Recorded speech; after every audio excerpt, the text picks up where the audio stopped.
Programme teacher training college Chak 5 Belam Shri Vijaynagar की online class में आपका स्वागत है। हम बीएड द्वितीय वर्ष के पेपर समावेशी शिक्षा का निर्माण का अध्ययन कर रहे हैं। इसके अंदर अक्षमता और समावेशन टॉपिक चल रहा है। अक्षमता और समावेशन टॉपिक के तहत हमने अक्षमता के बारे में देखा कि अक्षमता क्या है और उसके कारण क्या है, उसका निवारण क्या होते हैं और क्षमताएं कितने प्रकार की होती हैं। इस प्रकार से हम इसका अलग अलग कारण पहचान और उसका समावेशन के तहत बच्चों को किस प्रकार से शिक्षा दी जाए इसका अध्ययन कर रहे हैं। तो इसके तहत हमने 3 अक्षमताओं के बारे में अध्ययन कर लिया। शारीरिक अक्षमता, मानसिक अक्षमता और इसके बाद हमने दृष्टिबाधिता को देखा था। दृष्टिबाधिता के अंदर किस प्रकार से बालक को कौन कौन सी सुविधाएं देनी चाहिए जिससे कि बालक का सर्वांगीण विकास हो सके, शैक्षणिक विकास हो सके। इसके बाद हम आज देखेंगे श्रवण बाधिता, हियरिंग इम्पेयरमेंट। तो श्रवण बाधिता के अंदर हमें क्या है, जब बच्चे को कम सुनाई देता है या बच्चा पूर्ण रूप से सुनने योग्य नहीं होता तो हम उसको श्रवण बाधिता कहते हैं। तो श्रवण बाधिता के अंदर 2 कैटेगरी रखी जा सकती है, पूर्ण श्रवण बाधिता और अल्प श्रवण बाधिता। पूर्ण श्रवण बाधिता का अर्थ है कि बच्चा पूर्ण रूप से उसको किसी भी आवाज़ को सुन नहीं पाता। तो जब बच्चा आवाज़ नहीं सुन पाएगा तो उसमें वाणी का विकास नहीं होगा, क्योंकि उसको आवाज़ ही सुनाई नहीं देगी तो उसमें वाणी का विकास नहीं होगा। इसका मतलब वो बोल भी नहीं पाएगा। इसलिए जो पूर्ण रूप से श्रवण बाधित बालक होता है वो क्या है, उसमें बोलने की भी शक्ति नहीं होती, वो वाणी बाधिता भी उसके अंदर होती है। तो जन्म से जो बधिर बालक होते हैं उनको बोलने की शक्ति उसके अंदर नहीं होती, क्योंकि जन्म से उनकी वाणी नहीं सुनी, वाणी नहीं सुनने के कारण कोई आवाज़ नहीं सुनी, आवाज़ नहीं सुनने के कारण उसको बोलने की जो पावर है वो भी उसके अंदर नहीं होती। उसके बाद है अलग, अपने इसको लिखते हैं कि पूर्ण श्रवण बाधिता।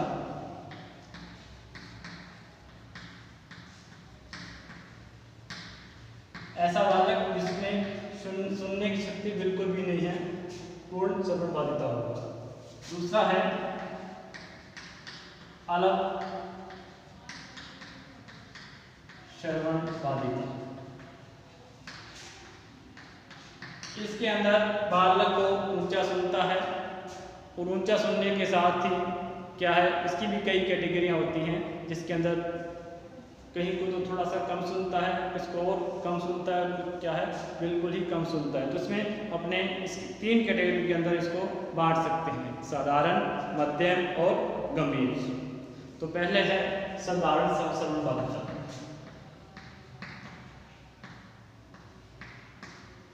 साधारण श्रवण बाधिता। तो आपको सुना होगा कि श्रवण जो सुनने की जो इकाई है, मापने की इकाई है, वो डेसिबल में होती है। डेसिबल यानी कि इसको अपने डीबी भी लिखते हैं, डेसिबल। तो डीबी लिखा होता है, कितने डीबी है, तो डेसिबल है।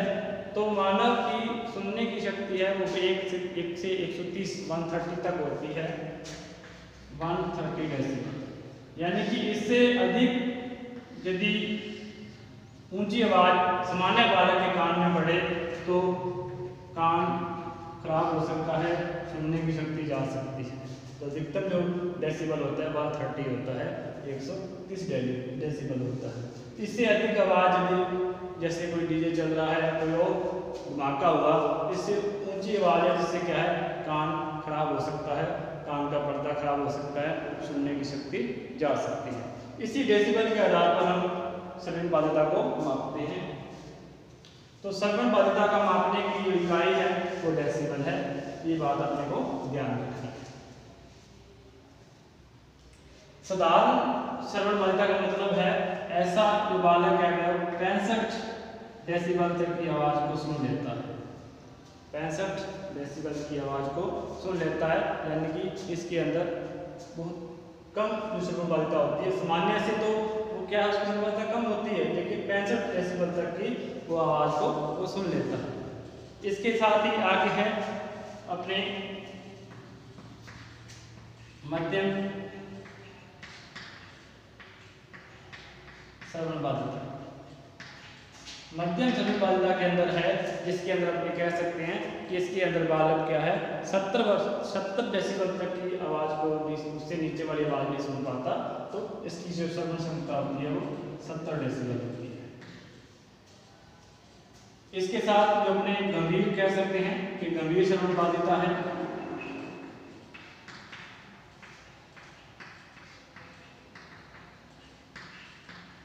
इसके अंदर 70 से 90 डेसिबल की है जो श्रवण बाधिता होती है।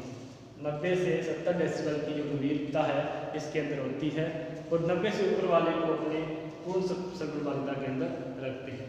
तो इसका अपने इकाई है कि 90 से 70 गंभीर है, 65 तक का जो कुछ मंद श्रवण बाधिता है, फिर मध्यम के अंदर 70 डेसिबल तक की है, और 70 से 90 है वो गंभीर श्रवण बाधिता है। तो इसके अंदर अपने इनको उनकी मंदता के अनुसार उपकरण वगैरह इलाज वगैरह करवाते हैं, उनको सुनने की मशीन प्रोवाइड करवाते हैं, ऊंचा सुनता है तो ऊंचा बोलना पड़ता है। इस प्रकार की बातों के अंदर अपने आगे देखेंगे कि किस प्रकार से इनका समाधान किया जाता है जिससे कि वो शैक्षिक सुविधाएं ले सके। अब है कि श्रवण बाधिता के कारण क्या है। श्रवण बाधिता के कारण क्या हो सकते हैं, तो कोई भी कारण है मेन रूप से 3 प्रकार से प्रभावित करता है। जन्म से पहले, जन्म के समय भी हो सकता है, और जन्म के बाद भी। तो जन्म के समय सबसे पहला जो कारण आता है वो अनुवांशिकता आता है। अनुवांशिकता के आधार पर भी बालक श्रवण बाधित हो सकता है, उसकी सुनने की शक्ति नहीं हो सकती श्रवण बाधिता के कारण। श्रवण बाधिता का कारण है, सबसे पहला कारण हो सकता है अनुवांशिकता।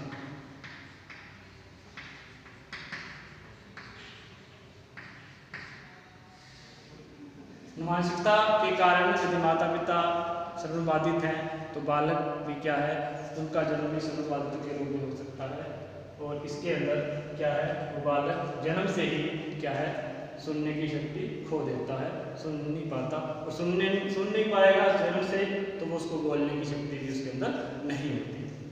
उसके साथ आगे है अपने इसके अंदर कह सकते हैं कि बालकों की दुर्घटना के कारण, किसी दुर्घटना हो गई है, दुर्घटना के कारण कान में चोट लग गई है, तो उसके कारण भी वो क्या है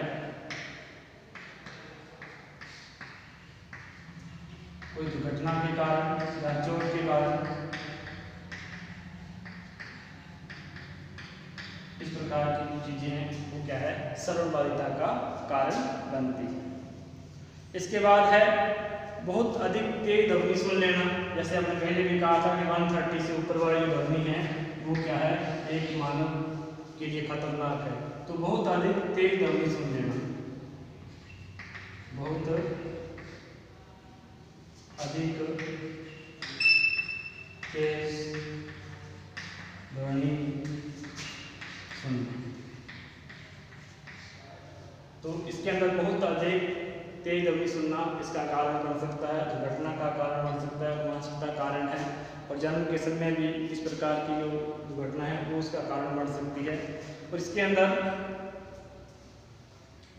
कुछ रोग हैं जो इसके कारण बन सकते हैं, खसरा है, चेचक है, मोतीजरा है, तो इस प्रकार के रोग हैं जो वो क्या इसके कारण बन सकते हैं। चेचक, मोतीजरा, खसरा आदि रोग भी, इन रोगों के कारण भी श्रवण बाधिता हो सकती है। इस कारण से क्या है बच्चा क्या है अपनी श्रवण शक्ति को खो देता है। अब कान बहना ये भी कारण हो सकता है। कान के अंदर कान के रोग जैसे कान बहना, मवाद आना, पर्दा खराब हो जाना,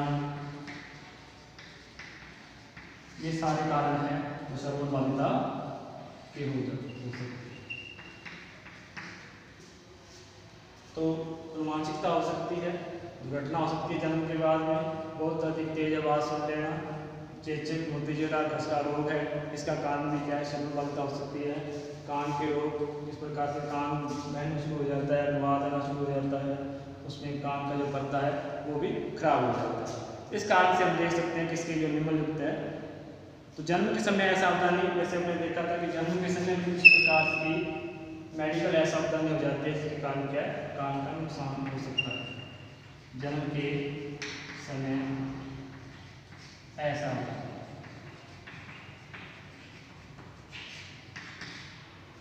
तो इस प्रकार से हमने कागज देखे अनुवांशिकता, दुर्घटना कारण, बहुत अधिक तेज दमनी सुन लेना, चेचक, मोतीजरा और खसरा आदि प्रकार के रोग हो जाना, कान के रोग में अंदर भी कान का बहना, आवाज आ जाना और कान का पत्ता खराब हो जाना, इस प्रकार के कारणों से क्या है, इसके अनुवांशिक सुनने की शक्ति खो देता है। इसके अंदर आप अपनी पहचान कैसे करेंगे, इसकी पहचान कैसे करेंगे कि इसको क्या, कितने प्रकार की श्रवण बाधिता है, कौन सी श्रवण बाधिता है और कौन से बालक को श्रवण बाधिता है या नहीं।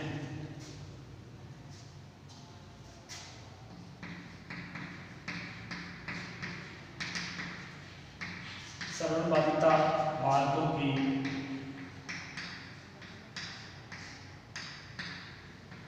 पहचान। तो श्रवण बाधित बालकों की पहचान किस प्रकार से होगी, तो आपको पता है कि श्रवण बाधित बालक है, उसको सुनाई कम देता है। यदि हम सामान्य प्रकार से हम सवाल करेंगे तो वो जवाब नहीं देगा, क्योंकि उसको सुनाई नहीं देगा तो उसको जल्दी से समझ नहीं आएगा।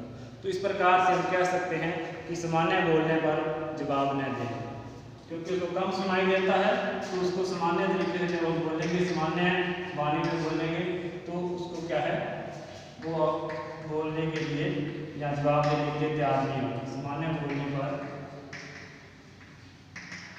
जवाब नहीं देना।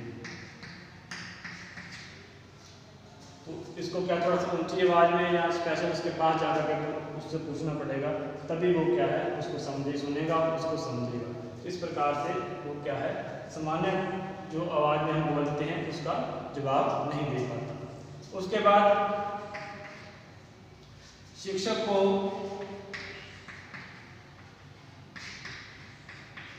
बार बार ऊंचा बोलने के लिए कहेगा, क्योंकि उसको सुनाई कम देता है। ऊंचा बोलने के लिए कहेगा, तो बार बार ऊंचा बोलने के लिए कहेगा, क्योंकि उसको सुनाई कम देता है। सुनाई कम नहीं देता, देने के कारण उसको समझ नहीं पाता है, तो टीचर कहेगा कि हमें सुनाई नहीं देता, आप ऊंचा बोलो। इसका हम थोड़ी सी पहचान कर सकते हैं कि उनके अंदर श्रवण बाधिता है। तो इसके अंदर वो क्या है, हमेशा तनाव में रहेगा, तनाव में रहेगा क्योंकि उसको समझ में नहीं आ रहा। तो इस प्रकार से वो हमेशा ही वो तनाव में रहता है, आत्मविश्वास की कमी होती है।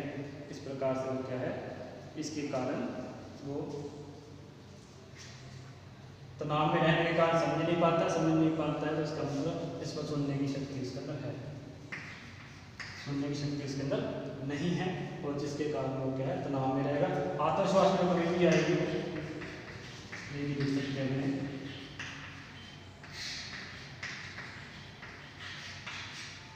आत्मविश्वास में कमी आएगी, हीन भावना से ग्रसित होगा। क्योंकि कोई भी क्षमता है तो ये अपने आत्मविश्वास में कमी आना, हीन भावना से ग्रसित होना, ये चीज़ें तो इसके अंदर आएगी, क्योंकि वो उन बालकों से अलग है। अलग होने के कारण उसमें अलगाव का भाव आएगा, वो अलग रहेगा, पृथक्करण रहेगा।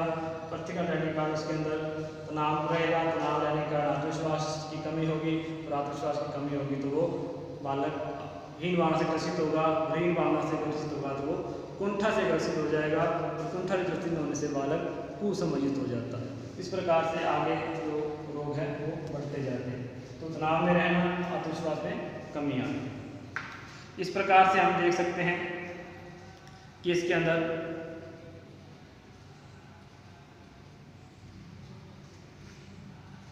अब है इसके लक्षण।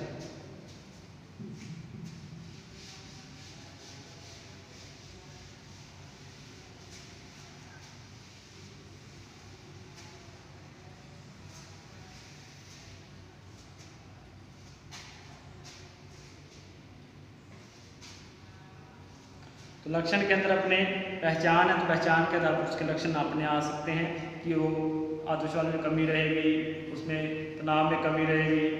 वो क्योंकि तनाव में कमी है तो दूरदर्शन रेडियो वगैरह का उसको सही तरीके से नहीं सुनता है, तो दूरदर्शन का और उसका टीवी का या फिर अपने रेडियो का क्या है मनोरंजन जो साधन होते हैं उनका लाभ वो नहीं उठा पाता।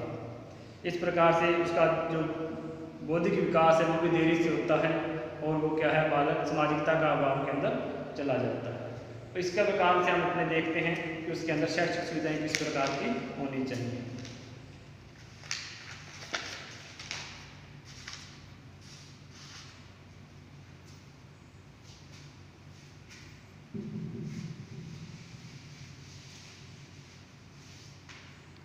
श्रवण बाधिता बालकों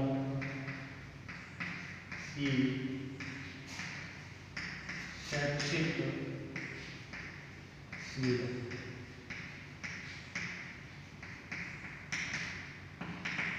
तो शैक्षिक सुविधाओं के अंदर अपने देखते हैं कि ये बालक कम सुनाई देता है, कम सुनाई के कारण यदि बिल्कुल नहीं सुनाई देता है तो उसके अंदर अपने विशेष व्यवस्था कर सकते हैं, विशेष स्कूल है, विशेष टीचिंग।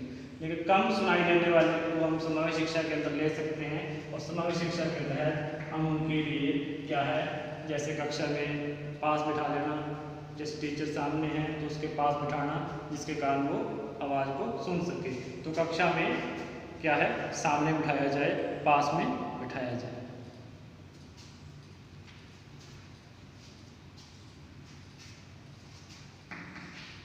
कक्षा में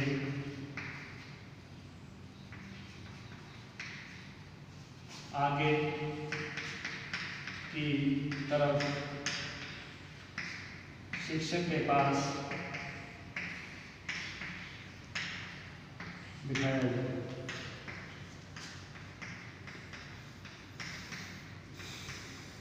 तो सबसे पहले जो शैक्षिक सुविधा है कम सुनने वाले को कक्षा में क्या है इसको आगे बिठाया जाए। इसके लिए जो श्रवण सहायक यंत्र है उसकी सुविधा दी जाए। श्रवण मशीन है, श्रवण सहायक यंत्र की सुविधा जिससे कि वो आवाज़ को सही तरीके से सुन सके।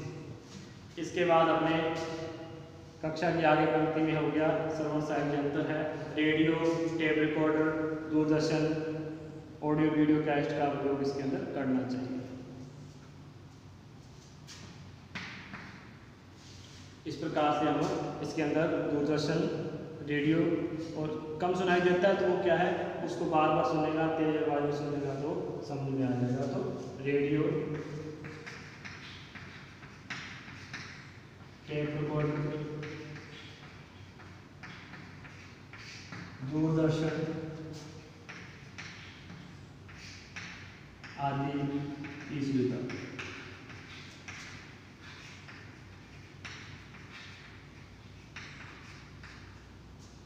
और इसके अंदर जो टीचिंग एड है, टीचिंग एड का भी हम उपयोग कर सकते हैं क्योंकि सुनाई कम देता है तो टीचिंग एड की तो देख करके भी वो समझ सकता है। तो दृश्य सामग्री का उपयोग भी कर सकते हैं। दृश्य सामग्री सारी सामग्री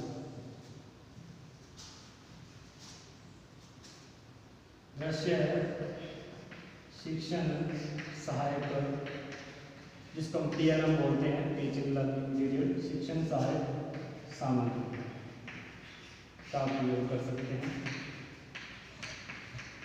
तो इसके अंदर अपने दृश्य शिक्षण सहायक सामग्री का प्रयोग कर सकते हैं। इसके बाद अपने देखते हैं कि इसके अंदर अपने बालक के आत्मविश्वास को बढ़ाने का प्रयास कर सकते हैं, सामाजिकता को बढ़ाने का प्रयास करते हैं। ये सारे जो चीज़ें हैं वो अक्षम बालकों की कोई भी अक्षमता है तो उसके अंदर सामाजिकता का विकास करना, व्यावसायिक पुनरावास, अपने व्यावसायिक पुनरावास भी कर सकते हैं, व्यावसायिक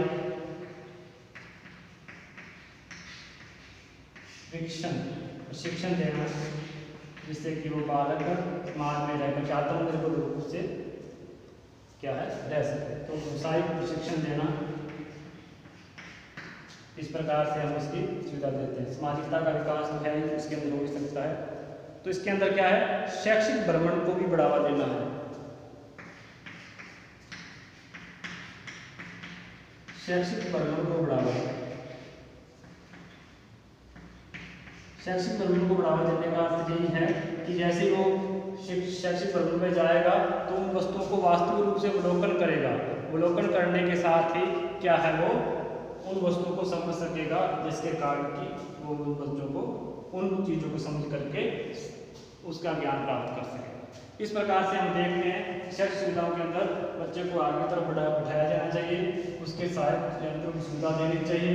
दूरदर्शन, टेप रिकॉर्डर, यानी कि आवाज़ उसको समझ में नहीं आए तो उसकी रिकॉर्डिंग करके, यदि संपूर्ण रिकॉर्डिंग करके दे दी जाए, या फिर उसके लिए क्या है, वो बार बार उस चीज़ों को सुन सके जिससे कि उसको समझ सके। दृश्य सहायक सामग्री का उपयोग करना चाहिए, व्यावसायिक प्रशिक्षण देना चाहिए जिससे कि वो आत्मनिर्भर हो सके, और शैक्षिक भ्रमण को बढ़ावा दे जिससे कि वो अवलोकन कर सके, उस वस्तु का वास्तविक अवलोकन करके ज्ञान प्राप्त कर सके। इस प्रकार से हम श्रवण बाधिता बच्चों को शैक्षिक सुविधाएं दे सकते हैं। इसी के साथ ही आगे हम वाणी बाधिता को लेकर के नेक्स्ट वीडियो में आएंगे। तब तक के लिए नमस्कार, धन्यवाद।